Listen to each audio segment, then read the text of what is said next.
All right, Brian. Well, do you have the winter blues? You are not alone. A lot of people can get depressed during the winter months. Colder temps, darker months, a lack of sunlight, just kind of like today, right?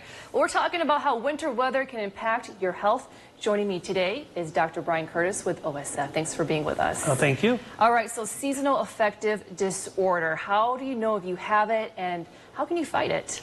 Yeah, so seasonal affective disorder is more common in the winter, but there's actually a summer variant of it. We just don't hear about it. But usually it's daily feeling blue, listless, tired, irritable, just really not interested in doing things you usually are interested in doing. And it's an ongoing thing every day for at least a couple, 3 weeks. So what can you do to fight it? Yeah, so light actually does help it. And so some of the thought is there's some changes in melatonin within your brain because of the light changes that we experience. So on sunny days, open up the house, the blinds. If you have trees surrounding your house, if you can trim them back. There is light therapy that you can utilize. There's photo lamps that you can set on your desk. They take a couple days to a week to do. Prior to spending money on that, though, I would probably check with your doctor just to make sure that's exactly what you're experiencing. Yeah, speaking about light, when there is sunlight, I know where my cat will be, right there catching those rays from those open blinds or curtains. He just loves it. So is it helping our furry little friends? And I'm sure we should do the same, make that same effort as well. Yeah, absolutely. And some of it is decreased activity, right? So usually we're outside with our pets a little bit more in the summer and spring than we are in the winter. So some of that is also impacting them. All right, well, when it gets colder, our muscles, they can feel stiff and sore, especially if you have joint pain or tendonitis. I know my knees right here, they kind of feel sore a little bit. So it seems like anything people can do to help with that pain, though? Yeah, so the winter months, the colder months, kind of get some kind of gelling in your joints, kind of harder to start going. But once you get moving, they kind of loosen up.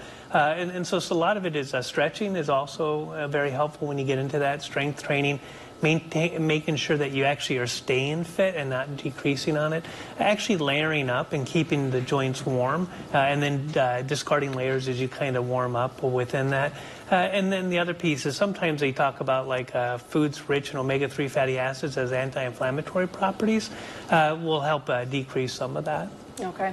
Well, it seems like there are more bugs going around, right, during the winter months. Any supplements people should be taking to help fight those illnesses? Yeah, everybody has it right now. The best thing for that is actually a proper nutrition diet, getting enough sleep, and then actually maintaining your physical activity is kind of the best thing. As far as mega doses of vitamin C that you read about, D, A, none of that's really been shown to be helpful within it. There's a lot of anecdotal evidence behind it. But you also need to be cautious because there's side effects. If you're taking large doses of vitamin C, can predispose you to get kidney stones, which would be worse than a cold. And then some of the other vitamins will actually build up in your body. So really just to be cautious not to exceed regular daily allowances on that. I know, because sometimes we think taking extra vitamin C during these months, right? So yeah. And they're good tablets. They don't taste bad. Yeah. All right. Well, anything people can do to help with that lower energy? Really is activity. Make sure that you're getting enough sleep. And then really, this is a tough time of year. People are putting on extra weight because they're going to a lot of parties or eating more than they used to, usually consuming more alcohol than they're used to. And so those all impact your sleep cycle. And if you have a poor sleep cycle, it's actually going to make everything worse. So to your point, getting your activity, you see the sun out, get outside, take a walk. Actually, that's been shown to be very beneficial for both your mood and your blood pressure, is actually just taking a walk outside. All right. Thank you so much, Doc, for being here with us.